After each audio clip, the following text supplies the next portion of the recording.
दोस्तों कैसे हो आप लोग। तो दोस्तों मैं आपसे यह स्वागत करता हूं आपके अपने प्रतिगिरी 11th एंड 12th अकेडमी पे। दोस्तों ऑलरेडी 11th स्टैंडर्ड की मैंने जो चेरी ट्री वाली जो पोएम थी वो आपको मैंने बखूबी एक्सप्लेन कर दिया है। अब आज के स्टूडियो में हम जो है उसकी जो एक्सरसाइज क्वेश्चन है उस एक्सरसाइज क्वेश्चन के हम लोग सोल्यूशन क्या देखने वाले हैं। अब साथ ही साथ ये जो पीडीएफ है ये पीडीएफ आपको कहाँ मिल जाएगी, नीचे टेलीग्राम चैनल की लिंक दी है उससे ज्वाइन कर लो। साथ ही साथ आपका एप्लीकेशन है, ये दोनों ही जगह में आपको ये पीडीएफ जो है मिल जाएगी। ठीक है, लेकिन ऐप डाउनलोड करोगे तो ज्यादा बेटर रहेगा क्योंकि वहां पे सिस्टमैटिक आपको हर एक चीज अरेंज मिल जाएंगी। ठीक है, चलो स्टार्ट करते हैं। सबसे पहली चीज आइस ब्रेकर है। आइस ब्रेकर्स में क्या बोला गया है, ट्रीज आर रिवर्ड बिकॉज। अब ट्रीज जो है रिवर्ड क्यों रिवर्ड है, ठीक है, तो रीजन हमें यहाँ पे पूछा है। तो ये देखो क्या है, they give us joy, they give us shade, they give us fruits, they give us flower, they give us oxygen.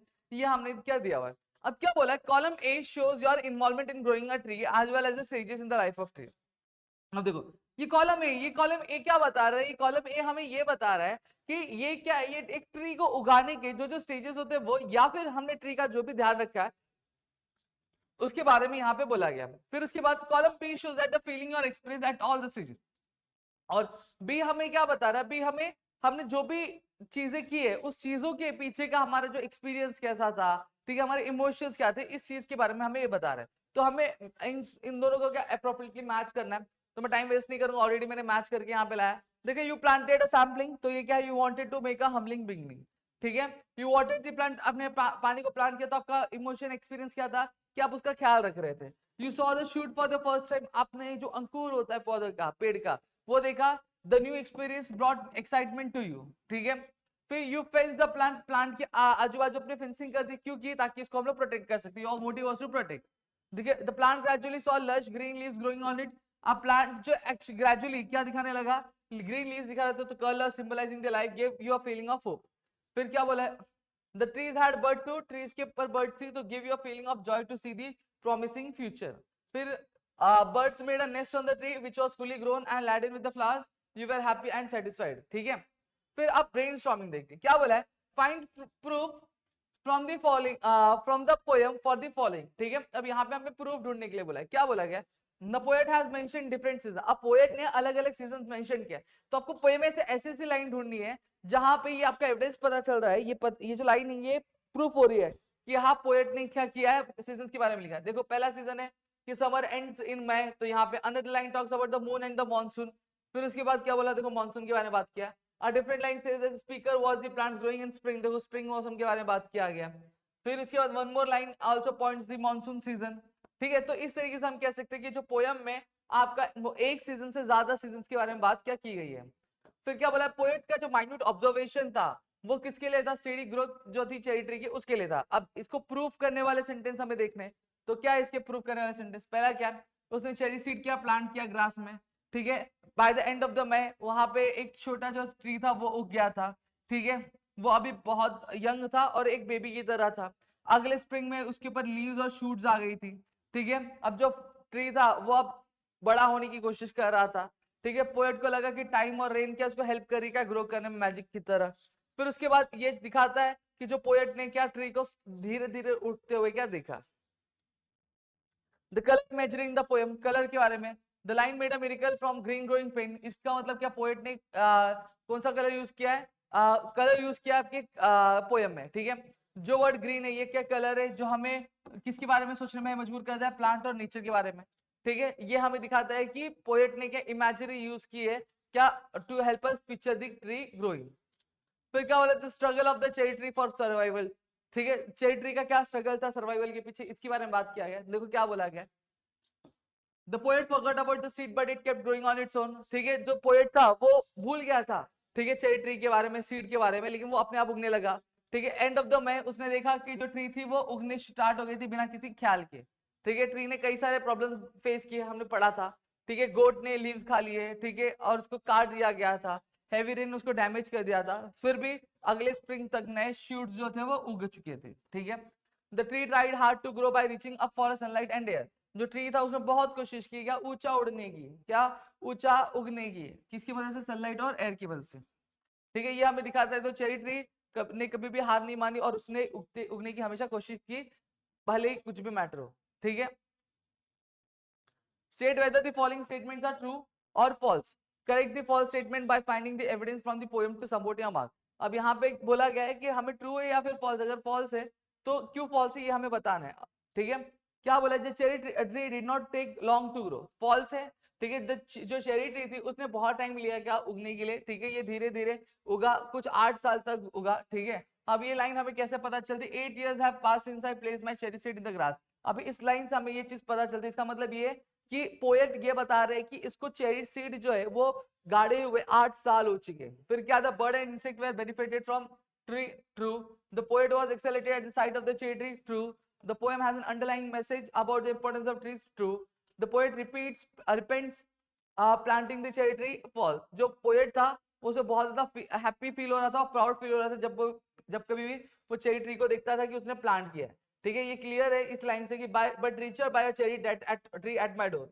यहाँ पे ये लाइन बता रही है कि लेकिन मैं बहुत ज्यादा अमीर हूँ, बहुत ज्यादा खुश हूँ, किसकी मदद से, जो चेरी ट्री मैंने डोर पे उगाई हुई। इसका मतलब जो पोएट है उसको रिच महसूस हो रहा है, पैसों की वजह से नहीं, लेकिन खुशी और सेटिस्फेक्शन की वजह से, क्योंकि उसने चेरी ट्री क्या उगाई है उसके घर के नजदीक, ठीक है। Discuss in a group region, consequences and effects. अब यहाँ पे हमें लाइन दी गई है तो लाइन का हमें रीजन देखना है, कॉन्सिक्वेंस देखना और उसका इफेक्ट क्या होता है, ठीक है। The life of cherry tree was threatened. अब चेरी ट्री की जो लाइफ थी वो थ्रेटेन्ड थी, क्यों थ्रेटेन्ड थी, सबसे पहली चीज गुड, उसके लीव्स खा रहे थे, ठीक है, उसको काट दिया गया, तो साथ ही साथ रेनी सीजन में उसको क्या मिल गया था, डिजीज आ गई थी, ये एक रीजन था। Consequence, it leaves were eaten, the plant got cut and it's theme dried up. अब इसकी वजह से प्रॉब्लम क्या हुई वो दें कि लीव्स खा लिए गए थे, प्लांट कट हो गया था और स्टेम्स जो थे वो सूख गए थे। इफेक्ट क्या हुआ, जो छोटा सा प्लांट था वो ऑलमोस्ट मर चुका था, डाइड हो गया था। द चेरी ब्लॉसम, रीजन क्या था, चेरी ब्लॉसम हो गया था, cherry tree bloomed at right time held by the rain. अब यहाँ पे जो चेरी ट्री है वो क्या हुआ, अच्छे से होगा, ब्लूम हुआ, ठीक है, किसकी मदद से, सही टाइम पे रेन की मदद से। It grew into a big tree with flowers and fruits which made the poet very happy. अब इसकी वजह ये क्या हुआ, एक बड़े ट्री में क्या तब्दील हो गया, किसकी मदद से, फ्लावर्स और फ्रूट्स की वजह से, जो पोएट को बहुत ज्यादा क्या खुश महसूस करवा था। इफेक्ट क्या हुआ, the tree attracted birds and insect and became their home. अब इसकी वजह से हुआ क्या, जो ट्रीज था उसने बर्ड्स और इंसेक्ट्स को क्या किया, अपने टुवर्ड्स अट्रैक्ट किया और वो उसका क्या बन गया, घर, उन लोग का घर बन गया। A small thought put in action led to great achievement. Pick out the line from the beginning and end of the poem and explain their significance. अब यहाँ पे क्या बोला गया है, हमें ये बोला गया है कि हमें पोएम की शुरुआत से और एंड से हमें लाइन उठानी है और हमें ये देखना है कि भैया ये कितने इंपॉर्टेंस की है, ठीक है। यही the line must have a tree of my own, I said, shows a small thought that came to the poet as a child, but he didn't just think about it, he acted on it by planting a seed. This shows that positive thinking can lead to action and good result. We should remember this in life too. अब यहाँ पे क्या बोला कि एक छोटा सा ख्याल जब उसको एक्शन में डाला जाता है तो वो एक बहुत ही बड़ी अचीवमेंट में लेके जाता है। तो यहीं पे एक चीज मैं आपको बोलूं कि जो लाइन है must have a tree of my own, ये लाइन हमें क्या बताता है, ये लाइन हम एक छोटा सा ख्याल था जो एक छोटे से बच्चे के मन में आया था, जब वो बड़ा हुआ तो वो आगे चलकर एक बड़े अच्छे खासे खुशहाल ट्री में क्या हो गया, तब्दील हो गया। तो यही चीज ये पोएट जो है हम पोएट को बताना चाहते हैं कि एक छोटा सा एक्शन, एक छोटा सा सोच हमारे बहुत बड़े अचीवमेंट में क्या तब्दील होता है, ठीक है। फिर एक और दिया है, the line yes praise night and stars and tree that small the cherry grown by me shows how proud and happy the poet feels when he sees the tree he planted। हमने देखा है कि poet ने एक line कही कि I praised night and stars and tree। अब वो कह रहा है कि हाँ मैं खुश हूँ क्या नाइट और स्टार्स और ट्री को क्या प्रेज करते हुए, ठीक है। क्यों, क्योंकि वो जो छोटा सा ट्री जो मैंने उगाया था, जो चेरी उगाया था, आज उसको देख के मैं बहुत ज्यादा प्राउड और बहुत ज्यादा खुश महसूस क्या करता हूँ, ठीक है। यही चीज है कि इसका जो छोटा सा एक्शन जो उसने कई साल पहले किया था, आज वो एक ग्रेट अचीवमेंट में क्या तब्दील हो चुका है, जो कहीं ना कहीं उसके अंदर एक पॉजिटिविटी क्या स्प्रेड कर रहा है। अब क्या बोला, the cherry tree has inspired the poet to compose the poem. Such poems describing nature or aspects of the nature are called nature poems. Find out some expression from the poem that bring out the elements of the beauty of nature. अब यहाँ पे हमें क्या बोला, poem में से हमें कुछ ऐसे लाइनें निकालनी है जो कहीं ना कहीं नेचर के बारे में बता रहा है। यहाँ पे देखो, यहाँ पे पूरा लिखा हुआ है मैंने, आपको मैं पीडीएफ दे दूंगा, आप वहां से चीजें क्या कवर कर सकते हो, ठीक है। फिर उसके बाद रीड द लाइन, पिंक फ्रगाइल। अभी क्लाइमेक्स के बारे में बात किया गया, तो फिगर ऑफ स्पीच के बारे में बात किया, तो मैं आपको क्लियर बता दूं फिगर ऑफ स्पीच क्लाइमेक्स क्या होता है। क्लाइमेक्स बेसिकली एक ऐसा फिगर ऑफ स्पीच है जहां पे सेंटेंस में जो चीजें अरेंज है, ठीक है, अपने इंपॉर्टेंस के असेंडिंग ऑर्डर, मतलब जो सबसे कम इंपॉर्टेंट चीज हो पहले, फिर सबसे ज्यादा वाली नेक्स्ट में और सबसे ज्यादा वाली लास्ट में क्या रहती है, तो इसी चीज को हम लोग क्लाइमेक्स बोलते हैं। जैसे एग्जांपल यहाँ पे दिया है, there are 3 things that will endure, faith, hope और लव। सबसे पहले क्या, भरोसा, फिर क्या दिया, होप, फिर लव। ये देखो क्लाइमेक्स क्लाइमेटिक ऑर्डर में कि सबसे कम इंपॉर्टेंट वाली चीज पहले, फिर उसके बाद दूसरी ज्यादा, फिर तीसरी सबसे ज्यादा। समझ में आ गया? तो यहाँ पे example, find out the example from the poem.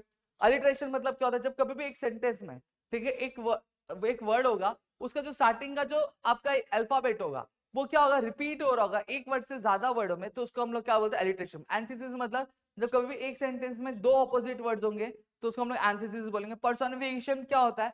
जब कभी भी एक सेंटेंस में आपका क्या क्या एक ह्यूमन क्वालिटी एक नॉन लिविंग थिंग को दी जा रही है तो उसको हम लोग क्या कहेंगे? पर्सोनिफिकेशन क्या बोलेंगे? ठीक है, तो यहाँ पे एक नरेशन दिया हुआ है, सारी चीजें दी हुई है, ये मैं आपको रीड नहीं करूंगा, ठीक है, ये आप खुद से भी कर सकते हो। और एक ये दिया गया है, क्या बोलते हैं, आपका स्टोरी फॉर्म दी गई है, ठीक है, तो ये चीजें मैंने दिया, समरी लिखने के लिए बोला, तो ये सारी चीजें मैंने यहाँ पे आपको लिख के दी गई है, ठीक है, तो आप आराम से इसको कवर कर सकते हो, ठीक है, चीजें अपनी कंप्लीट कर सकते हो। लास्ट वाला पार्ट है वो डिस्क्रिप्टिव पार्ट है, राइटिंग स्किल वाला पार्ट है, तो वो भी मैंने करके दिया, तो आप वहां से वो चीजें कर सकते हो। हाँ, इस पोएम की जो अप्रिसिएशन, इसकी मेरी एक अलग से वीडियो आएगी, तो वहां पे जब मैं वो बनाऊंगा तो आप अप्रिसिएशन वहां से कंप्लीट कर सकते हैं, ठीक है। तो मेरे ख्याल से यहाँ पे आपको चीजें क्लियर हो गई। Still if you have any doubt please do let me in the comment section. Video अच्छी लगे तो प्लीज वीडियो को लाइक करिएगा, चैनल सब्सक्राइब नहीं किया तो चैनल सब्सक्राइब करो, अपने दोस्तों शेयर करो, ताकि ऐसे और कई सारे वीडियोस आपके लेकर आ सके दोस्तों। जय हिंद दोस्तों।